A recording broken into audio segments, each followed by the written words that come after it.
Bine ați venit, dragilor din Zodia Taur, oriunde v-ați afla în această lume. Suntem din nou împreună la o nouă lectură pentru săptămâna cuprinsă între 3 până pe 9 august, așa că, dragilor, toți cei care aveți nu doar soarele, ci și luna, Venus sau poate ascendentul în Zodia Taur, această lectură este de asemenea și pentru voi.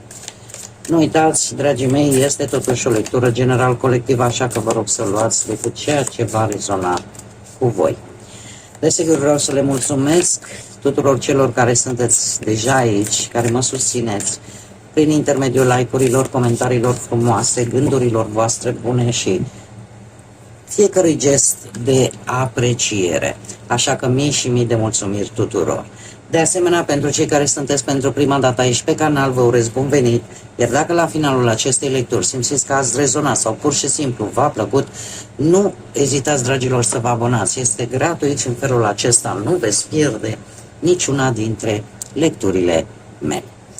Acum, haideți să vedem energia voastră. Această săptămână pentru voi se pare că este o săptămână de solitudine.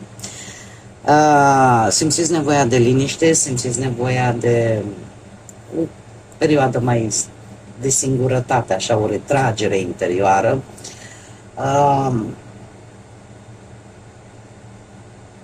Cumva parcă nu o să vă placă foarte mult zgomotul din exterior, indiferent cum îl definiți voi, acest zgomot. Poate să fie un zgomot la propriu dacă trăiți într-un oraș, sau poate să fie acel zgomot de la alte persoane. Da, aici voi adaptați. Cert este că aveți nevoie de niște răspunsuri care, și se pare că v-ați dat seama că aceste răspunsuri nu pot veni atunci când există acest zgomot extern. Da? Și aveți nevoie de mai multă liniște, nu aveți nevoie de agitație, așa că unii dintre voi chiar veți lua o pauză. O pauză și probabil că veți avea această tendință să petreceți cel puțin această săptămână un pic mai singurei, pentru a vă asculta propriile gânduri, fără să vă influențeze nimeni și nimic din exterior. Haideți să vedem ce ne spune tarotul. Ce vine pentru dragii mei din Taur în această săptămână de pe 3 până pe 9 august, atât pe plan profesional, financiar sau sentimental.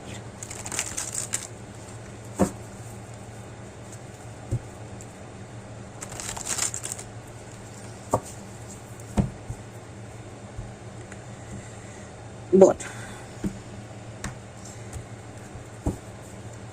Nu vreau să vă speriați cei care vedeți că folosesc acest pachet de cărți de tarot. Bufnițele, cel puțin în taromanție, sunt considerate păsări înțelepte și dacă vă aduceți aminte și când eram noi mai micuți și ne uitam la Bambi, nu, cine era înțeleptul pădurii, la cine veneau să ceară sfat? La bufniță. Da, am avut o doamnă acum ceva timp care mi-a spus: vai, dar de ce umblați cu bufnița? Cucuveaua e cucuvea, bufnița e bufniță. Da?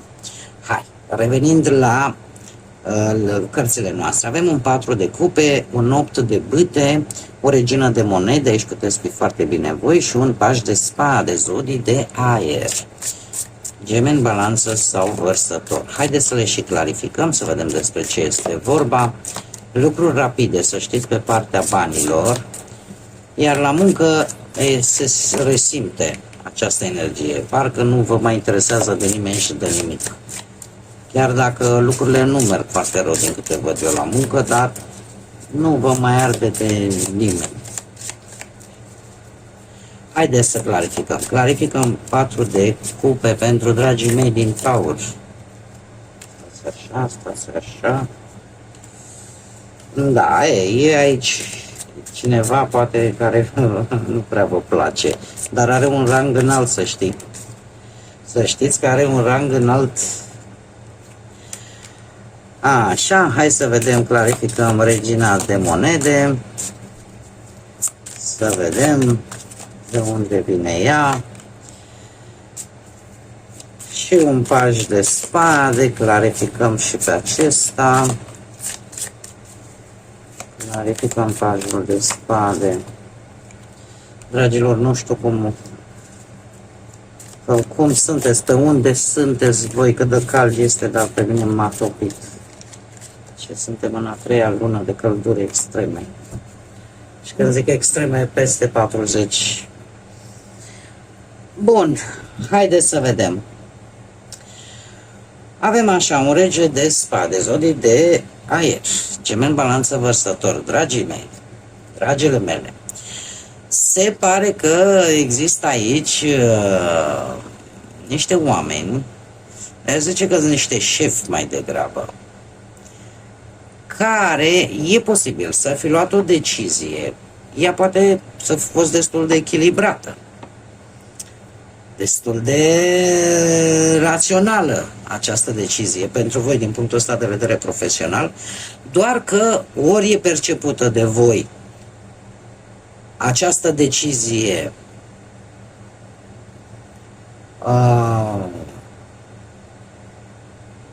ca și cum respectiva persoană, șef, colaborator, coleg, de ce nu, parcă vă ignoră și nevoile voastre, ori, dacă voi știți că aveți ascendent într-o zodie de aer, atunci se pare că ați început să deveniți așa, nu prea vă mai arătați emoțiile când sunteți supărați, necăjiți, deveniți un pic mai rece și începeți să vă ascundeți adevăratele sentimente, da? Totuși, și aici trebuie să aveți grijă, pentru că voi vă puteți lăsa prea mult influențați de ce lipsește lui ălălalt, de ce are nevoie celălalt și vă ignorați pe voi.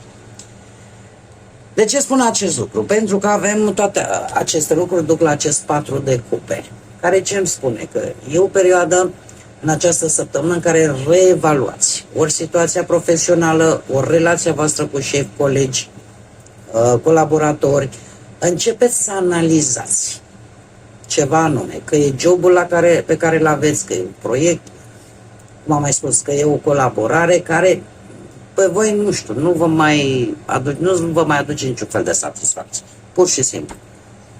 Și începeți să o analizați, începeți să reflectați mai mult ce vreți cu adevărat din această colaborare.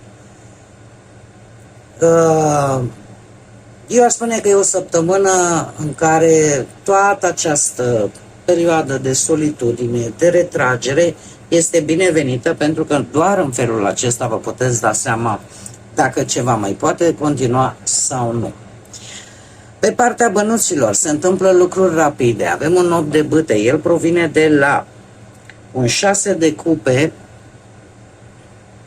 și o regină de bâte, cineva de foc. Berbec, leu sau săgetător. Bănuți. Acest 6 de cupe în această situație vorbește ori că vă vin niște bani foarte rapid de la un personaj din trecutul vostru îndepărtat cu care voi ați avut o conexiune sau aveți și în același și acum poate e clar că este cineva din trecutul îndepărtat, da? Așa că e un sprijin financiar legat poate de o situație din trecut, dar totuși, ținând cont că avem această regină de bâte, e mai degrabă energia unei persoane. Regina de bâte îmi vorbește de faptul că vin niște bănuți. Vin niște bănuți și lucrul ăsta pe voi chiar vă poate ajuta să vă organizați așa un pic bugetul. Mai ales dacă vreți să investiți în ceva. Că e proiect, că e un lucru, că e un obiect. Da? Pe de altă parte,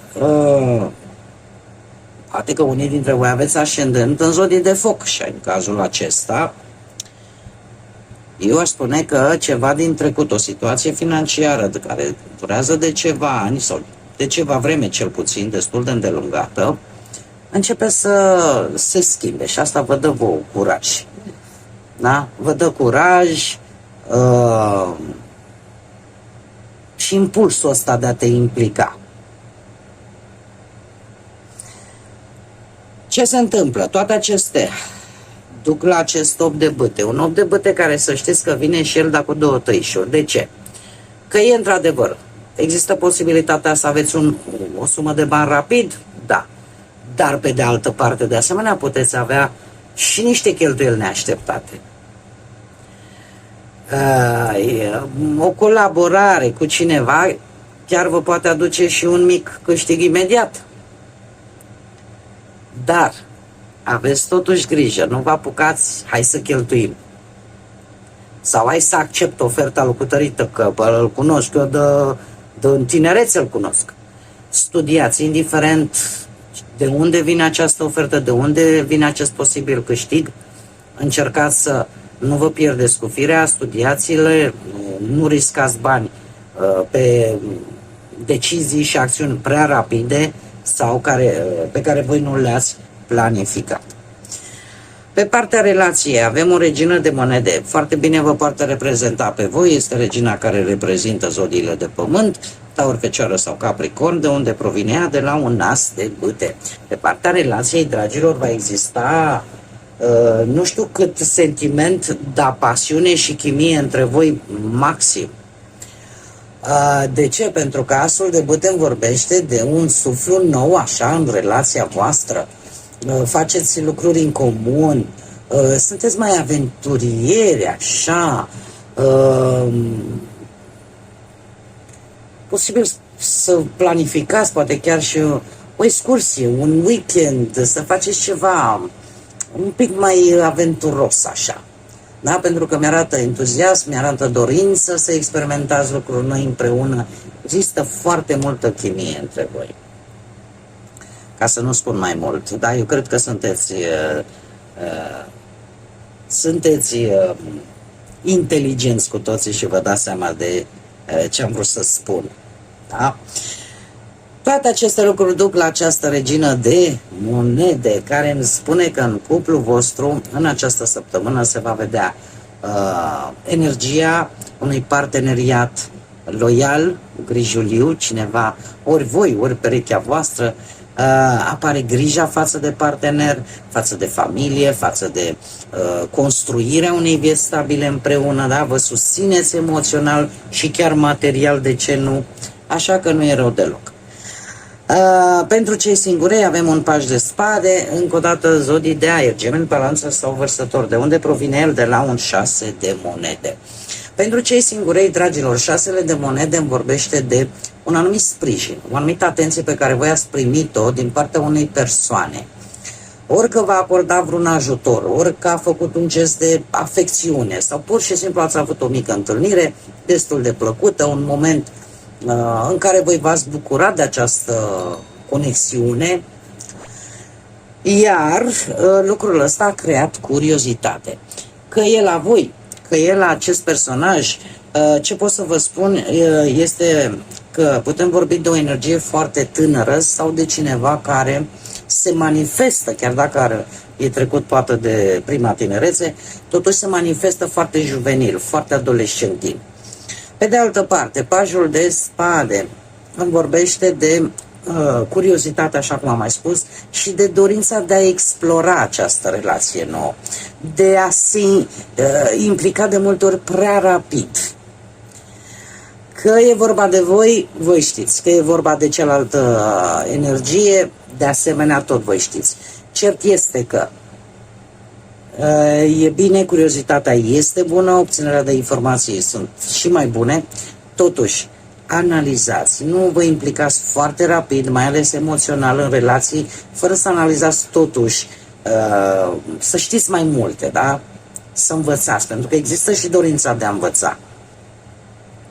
Dar, pe de altă parte, uitați-vă dacă într-adevăr persoana arată o anumită superficialitate în general așa, da?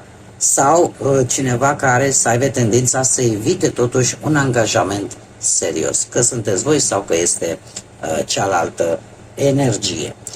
Care este surpriza săptămânii pentru voi? Judecata, ea vine de la Marele Preot. Dragii mei, Eu aș spune că judecata în această săptămână îmi poate vorbi de trezire, reevaluare,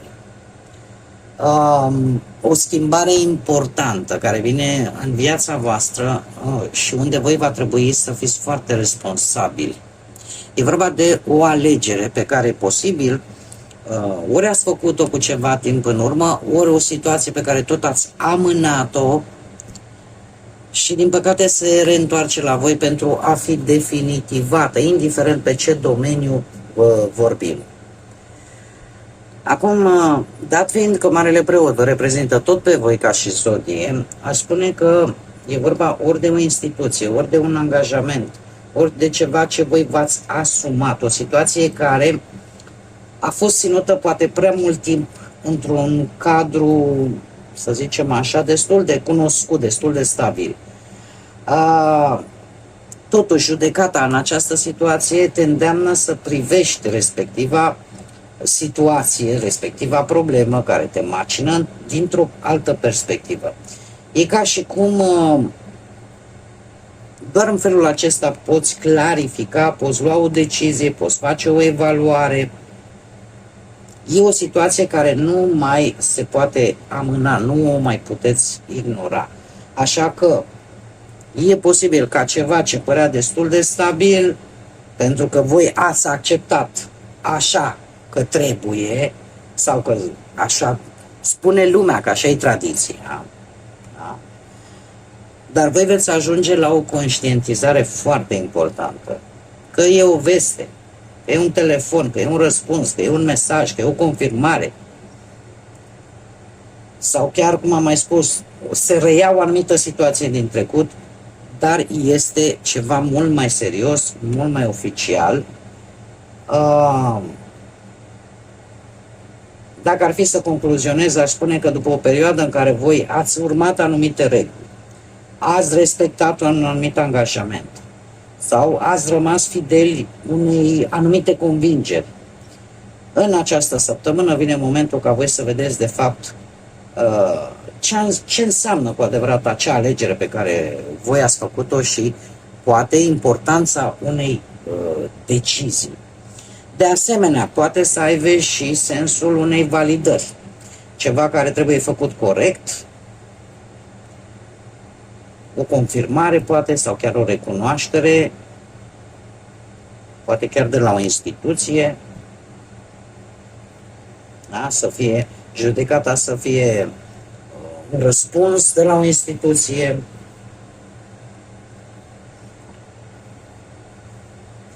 Dar așa, per general, aș zice că Marele Preot reprezintă ceea ce voi ați considera până acum că este corect, că este adevărat, că este drept. Și în această situație judecata cumva te pune în fața unei întrebări. Ce fac? Mai aleg această cale pentru că mi se potrivește cu adevărat sau doar pentru că așa am fost eu învățat sau așa mi s-a spus? Și aici, într-adevăr, ar putea apărea această surpriză cea mai profundă și probabil că de aici și această energie de solitudine în care efectiv să-ți pui gândurile în ordine. Haideți să vedem și ce ne spun îngerii pentru voi, dragilor din Taur, pentru această săptămână, care este mesajul pentru dragii mei din Taur. Și ia să vedem ce ne spune. Hai, ne vorbește de Cupidon. Păi cum n-am văzut noi aici asul de bâte și regina de monede? Spune așa că vei primi așa un val de iubire direct în inimă și în minte pentru a te trezi cu iubirea pentru viață și pentru tine, pentru voi înși vă să vă iubiți și pe voi, iar responsabilul pentru această trezire a fost o decizie firmă, hotărâtă de a accepta și a te bucura de o relație sentimentală. Așa că permiteți ție însăți să te bucuri de iubire și de această formă spontană în toată splendoarea ei. Dragilor, este clar, se accentuează foarte mult partea asta sentimentală, emoțională, dar în același timp să știți că ne vorbește în primul și în primul rând ca voi să vă bucurați așa cum bine am văzut, de pace, de liniște, de voi. Pe de altă parte, poate că este o săptămână în care nu este nevoie să vă întrebați permanent, domne, e momentul potrivit dacă simt să dăruiesc iubire sau nu. În același timp, este deja o alegere pe care mulți dintre voi ați făcut-o, cel puțin la nivel intern, poate nu ați scos-o la suprafață. Sunteți dispuși mulți dintre voi să acceptați iubirea, să o lăsați să intre în viața voastră, pentru că simțiți nevoia de fapt să trăiți. Pe de altă parte, trebuie să-mi scot repetiția asta, încerc să o fac, dar de la atâtea lecturi mă transform într-un disc de la stricat. În același timp, dragilor, ne vorbește de o trezire care a fost provocată, culmea, chiar de o decizie foarte hotărâtă pe care voi ați luat-o, și aceea de a accepta, de a vă bucura de anumite lucruri în viața voastră, pentru că aici nu e vorba doar despre vine Cupidon și ia uite cum îți aduce iubirea, ci mai degrabă mesajul spune că iubirea începe să se miște pentru voi.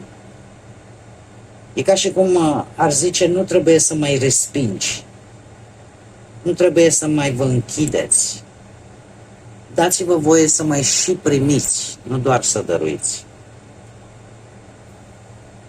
Este cumva, eu aș spune că aparent așa parcă ar avea legătură cu surpriza, dar eu aș spune că poate apărea chiar o legătură foarte interesantă. De ce? Pentru că în același timp judecata ne vorbește de trezire, cum ne vorbește și de acest mesaj. Da? E o chemare, e o conștientizare, e o decizie importantă pe care voi o veți lua în această săptămână. În principal are rol cu viața sentimentală, emoțională, dar de asemenea poate vorbi de valori, de principiile voastre, de angajamentele voastre și de felul în care voi ați înțeles cum funcționează poate o colaborare, o relație, da? Așa că sunteți pe punctul de a lua o decizie care vă va schimba în primul și în primul rând modul în care priviți iubirea și modul în care vedeți lucrurile așa per general. Bun, dragii mei, cam aceasta a fost lectura pentru voi pentru această nouă săptămână de august. Eu desigur vă mulțumesc tare mult că ați fost alături de mine, iar până data viitoare, când ne vom reîntâlni la o nouă lectură, desigur nu uitați, suflete frumoase, să gândiți înalt, să zburați înalt și să lăsați ca pacea, credința, lumina și iubirea să vă însoțească la fiecare pas.